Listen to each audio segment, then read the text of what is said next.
Leading up to making the switch to the 450 and being on the San Manuel team and L&M and everybody, it was a pretty easy transition for me. I worked with Larry Brooks with KTM and the team that I was formerly on, and we just right away we had such a great relationship, me and Larry, and we worked together really good. I really respected him, and he respected me, and it was once he kind of started putting this together, and we kind of knew that I was pointing out and going to be moving up anyways, and the structure of the team and where he placed everyone, it just made a lot of sense, and it was like a really easy decision, and I haven't had one bad thought about it since. Yeah, moving kind of back and forth in the classes, I've got a little bit of experience from both of them, and but the intensity level's different, the maturity level's different. It definitely feels a lot more safer and sounder in the bigger class. The guys kind of give you the room and give you the respect, and they know that if you're faster, you're going to end up beating them anyways. You don't need to take as many chances. I mean, there's a time and place for everything, but the respect level is higher, and I guess the maturity level is much higher in the the Supercross class itself.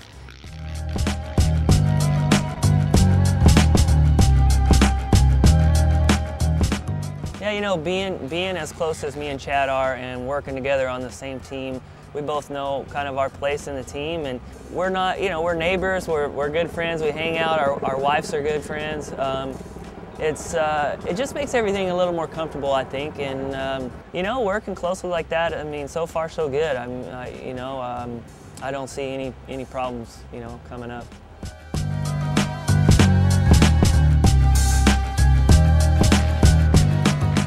Yeah, with the idea of having a Supercross-only contract and commitment to racing is, for me, I'm on the older side of things, and it was a decision to maybe extend my career. I've always been more inclined to Supercross. It came a little bit easier for me.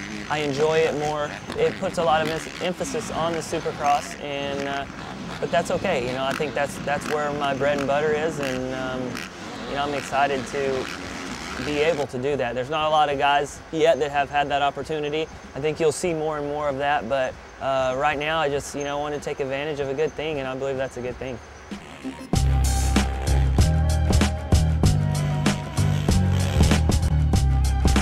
Definitely family's super important. Just so much support, in everything I've ever done, and I've just always, my whole life, I've been blessed with just surrounded by great people. I look at them and no matter what, that I'm their dad, and like they think I'm great, and they're to the age now where they know when I win or I lose, and the biggest thing they say to me is, "Daddy, don't crash this week. You'll do good if you just don't crash," and yeah, it just really pulls on your heart, and like I said, Chad is sort of like Uncle Chad, so they see me and him, and they were excited that we're on a team together too.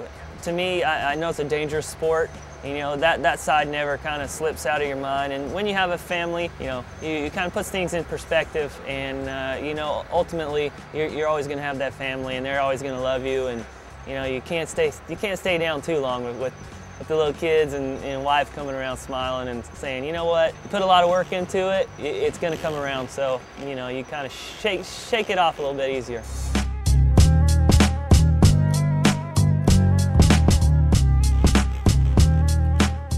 I came into the year with a goal of being in the top 5 at the end, and it's definitely been a shaky start. I'm not going to give up.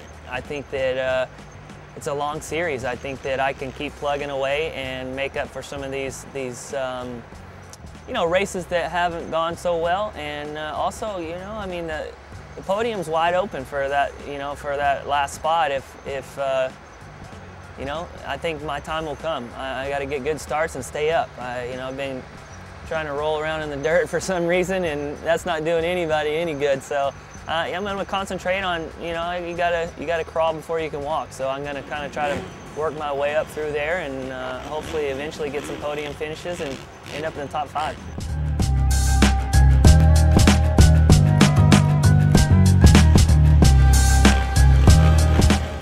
You want to talk about my hair. It's pretty funny. I'm always just doing something different, and whether it's, you know, because I think I'm cool or because it's a funny thing, you know, I'm not afraid to kind of put it out there. And I told everybody, I'm all, man, you know, I'm kind of just tired of the same old messy hairdo or whatever. I'm gonna grow it out, and instead of just growing it out and leaving it long, I'm gonna grow it out and perm it.